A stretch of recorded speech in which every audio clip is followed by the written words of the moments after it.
નમસ્કાર ધોરણ 7 ના વહાલા વિદ્યાર્થી મિત્રો, આજે આપણે આ વિડિયો લેક્ચરની અંદર તમારી જે નવી અંગ્રેજી વિષયની પાઠ્યપુસ્તક આવી છે તેમના પરથી અલંકાર પબ્લિકેશન દ્વારા નવી સ્વાધ્યાય પોથી બનાવવામાં આવી છે. તેમાં યુનિટ નંબર જે પહેલો છે આપણો વોટર એટલે કે પાણી, એમનું સંપૂર્ણ સ્વાધ્યાય પોથીનું સોલ્યુશન આ વિડિયો લેક્ચરમાં જોવાના છીએ આપણે. તો જોઈએ, પ્રશ્ન પહેલો છે કે જે નીચે આપેલા જળાશયોનો અભ્યાસ કરો અને તેને આધારે નાનાથી મોટા મુજબ ચડતા ક્રમની અંદર તમારે ગોઠવવાનું છે. જેમાં પહેલા તો ocean, river, pond, lake, stream અને ફોલ આ બધા આપેલા છે. એમાં સૌથી નાનું કોણ હોય? તો પહેલા તો સૌથી નાનું હશે પોન્ડ. એમના પછી આવશે લેક, સ્ટ્રીમ, પોલ, રિવર અને ઓશિયન.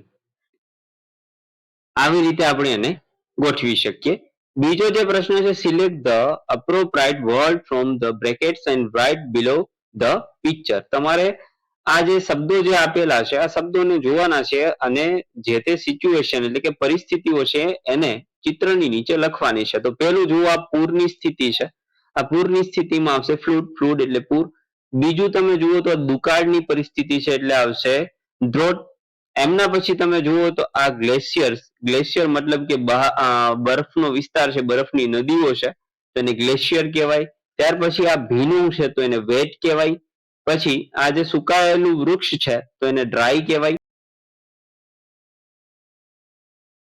એમના પછી ત્રીજું છે, પ્રાણીઓને વર્ગીકૃત કરવાના છે. તેમાં જોઈએ ડોમેસ્ટિક એટલે પાળી શકાય તેવા, વાઇલ્ડ એટલે જંગલી અને વોટર એનિમલ એટલે પાણીમાં રહેતા હોય તેવા. તો ડોમેસ્ટિકની અંદર વાત કરીએ પાલતુ પ્રાણીઓમાં તો cow, goat, dog, cat, buffalo, horse અને શીપ આ બધાને પાળી શકાય. વાઇલ્ડ એટલે જંગલમાં રહેતા હોય એવા lion, elephant, deer, tiger, bear અને મંકી. વોટરમાં કોણ કોણ રહે પાણીમાં? તો કે dolphin, shark, whale, turtle, octopus, fish અને ક્રેબ એટલે કે કરચલો. ચાલો, એમના પછી ચોથો જે પ્રશ્ન છે, complete the word chain with the last letter of the word. હવે આ ચેઇન પૂરી કરવાની છે. જો વોટરમાં છેલ્લે આર આવે તો આર થી પછી રિવર બને, રિવરમાં છેલ્લે આર આવે તો રેઇન બને, પછી આવ્યો એન તો નેસેસિટી, એમાં આવ્યો વાય તો એમાં આવશે યસ્ટરડે. પછી ફાર્મરમાં છેલ્લે આવે આર તો આર થી બને રેઇન, રેઇન વોટર, એમાં પછી પાછો આર આવે તો રિમાઇન્ડ, એમના પછી ડી આવ્યો તો ડિસ્ટ્રિક્ટ અને ટી આવ્યો તો ટેપ. એમના પછી વિલેજમાં આવે ઈ તો ઈ થી બનશે એમ્પ્ટી, એમ્પ્ટી થી બને યાર્ડ, યાર્ડ થી બને ડ્રિંક, ડ્રિંક થી બનશે નોક. ત્યાર પછી ઇન્ડસ્ટ્રીઝ તો એમાંથી બનશે સ્વિમિંગ, સ્વિમિંગ થી બનશે ગેમ, ગેમ થી બનશે સ્કુબા ડાઇવિંગ. એમના પછી અર્થ, અર્થ પછી બનશે હ્યુમન, હ્યુમન થી બનશે નિયર, નિયર થી બનશે રાફ્ટિંગ અને રાફ્ટિંગ થી બનશે ગ્રો. ત્યાર પછી વિકલ્પમાંથી સાચા સ્પેલિંગને ઘટ કરવાનું છે. તો પેલા નોક, પછી છે કન્ઝર્વેશન, એમના પછી વિલેજ, પછી સરફેસ અને પછી આવશે ગાર્બેજ. ત્યાર પછી છે what, find out, think, are, they. તમારે કેવા પ્રકારની વસ્તુઓ છે એમને શબ્દોમાં લખવાની છે. તો જુઓ, river, pond, lake are water bodies એટલે કે પાણીના જથ્થાના સ્ત્રોત છે. સ્વિમિંગ, બોટિંગ અને રાફ્ટિંગ આર વોટર એક્ટિવિટીઝ પાણીમાં થઈ શકે તેવી પ્રવૃત્તિઓ છે. ફિશ, ફ્રોગ, વેલ આ બધા વોટર એનિમલ છે જે પાણીમાં રહી શકે તેવા પ્રાણીઓ છે. લાયન, ટાઈગર અને ફોક્સ એ વાઇલ્ડ એનિમલ એટલે કે જંગલી પ્રાણીઓ છે. કાઉ, ડોગ અને ગોટ્સ આ ડોમેસ્ટિક એનિમલ એટલે કે તે પાલતુ પ્રાણીઓ છે. ત્યાર પછી સમાનાર્થી શબ્દ પર વર્તુળ કરવાનું છે. ક્રાઇસિસ તો ક્રાઇસિસ નો મતલબ થાય એમરજન્સી. ત્યાર પછી છે ગ્રેવલ્સ તો એનો મતલબ થાય સ્ટોન. જેન્ટલી તો એમનો મતલબ થાય સોફ્ટલી. ગાર્બેજ તો એમનો થાય મતલબ વેસ્ટ અને ટેરિબલ તો એનો મતલબ થાય હોરિબલ. ત્યાર પછી લિસનિંગ છે. એમની અંદર write the recite new stanza using the word plastic bag, junk food and the fresh fruit. તો સ્ટેન્જા લખવાનો છે. એમાં જોવો પેલા knock knock, who is here, who is there, I am a plastic bag, sorry you are not allowed. ત્યાર પછી knock knock, who is here, who is there, તો I am junk food, sorry you are not allowed. ત્યાર પછી છે નોક નોક, Who is there? તો I am a fresh fruit. You are welcome dear. તો આવી આપણે બનાવવાની છે. ત્યાર પછી બીજું છે આપેલા બોક્સમાંથી અનુપ્રાસ વાળા એટલે કે રાઇમિંગ વર્ડ્સ લખવાના છે.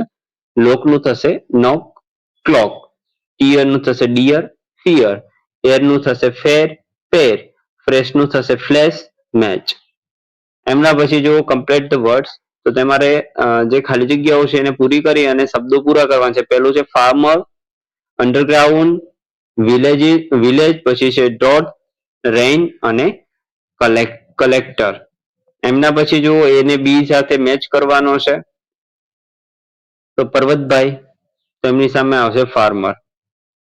ઝરના તો એમની અંદર આવશે સિંગિંગ.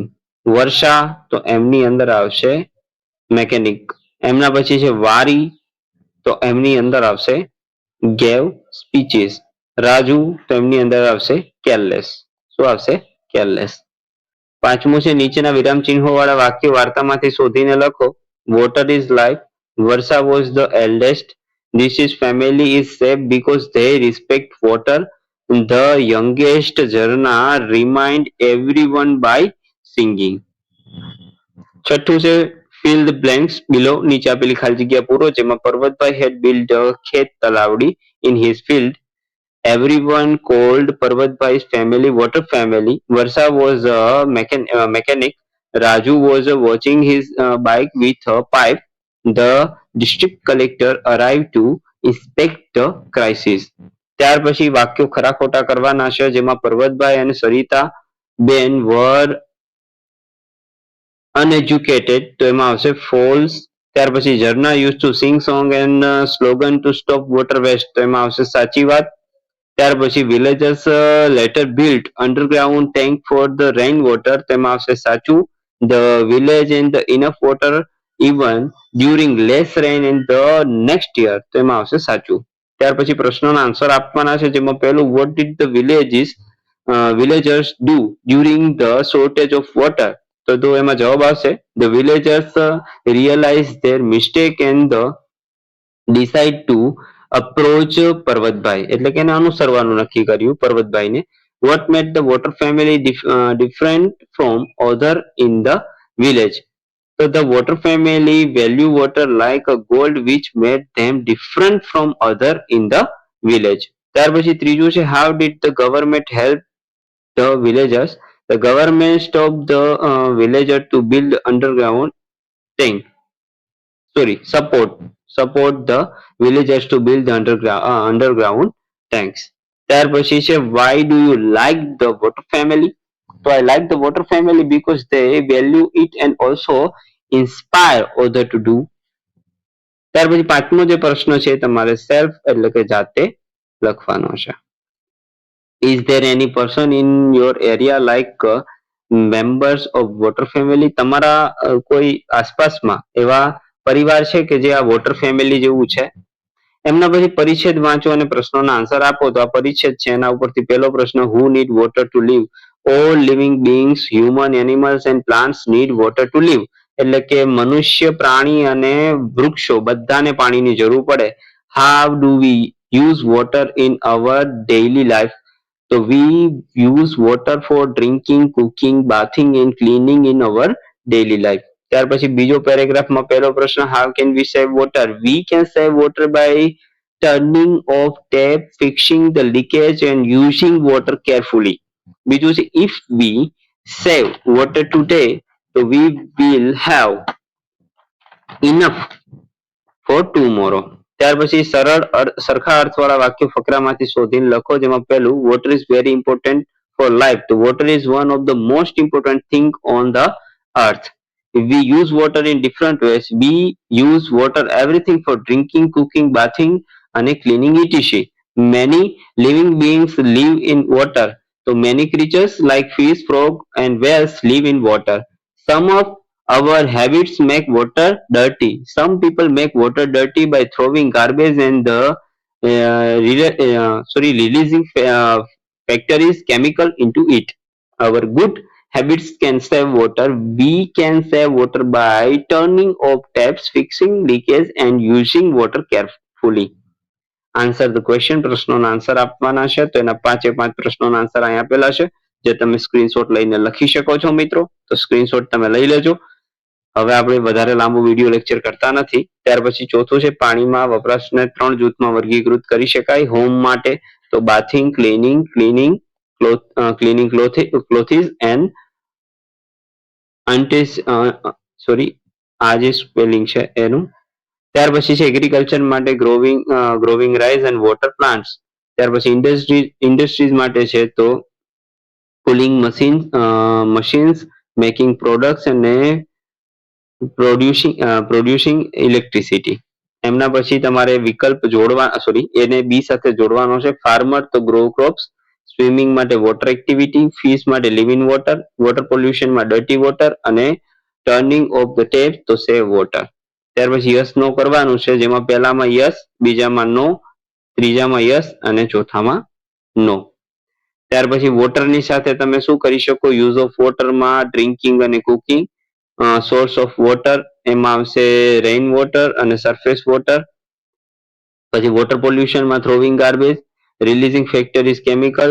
વોટર કન્ઝર્વેશનમાં આવશે ટર્નિંગ ઓફ ટેપ્સ અને ફિક્સિંગ લીકેજ. અને વોટર શોર્ટેજમાં dried up river, no water to drink. ત્યાર પછી લેંગ્વેજ ફંક્શનની અંદર તમારે ખાલી જગ્યા પૂરવાની છે.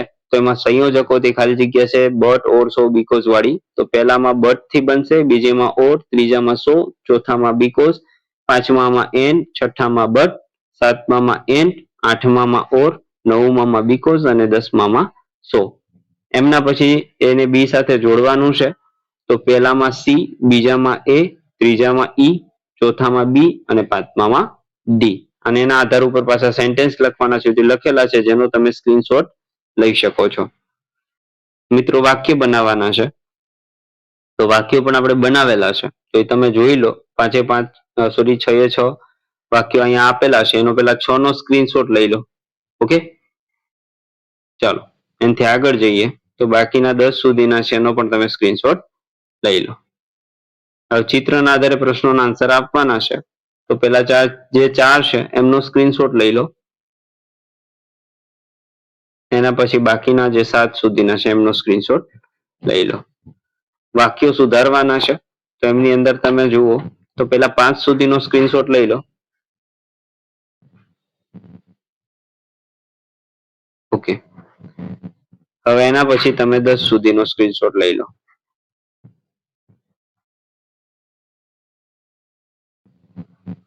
હવે છે સ્પીકિંગ એરિયા. એમની અંદર નીચેના પ્રશ્નોનો આન્સર આપવાના છે. Will you drink only juice or any water for a year?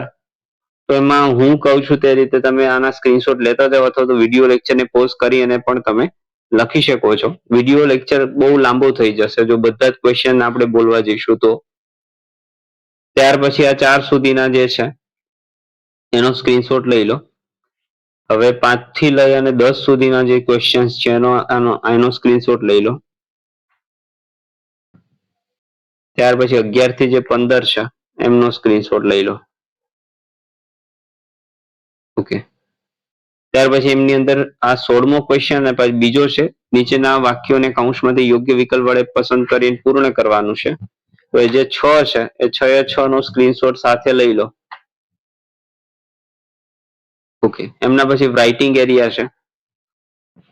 તો એમની અંદર પહેલા 4 જે ક્વેશ્ચન્સ છે આ 4 નો સ્ક્રીનશોટ લઈ લો. ઓકે, ત્યાર પછી આ 5મો છે એ લખી લો. અને એના પછી તમારે write paragraph on water family, તો આ લખેલો છે એમનો સ્ક્રીનશોટ લઈ લો. Okay, done. તો અહીંયા આપણો પાર્ટ છે એ પૂરો થઈ ગયો. Thank you very much for watching.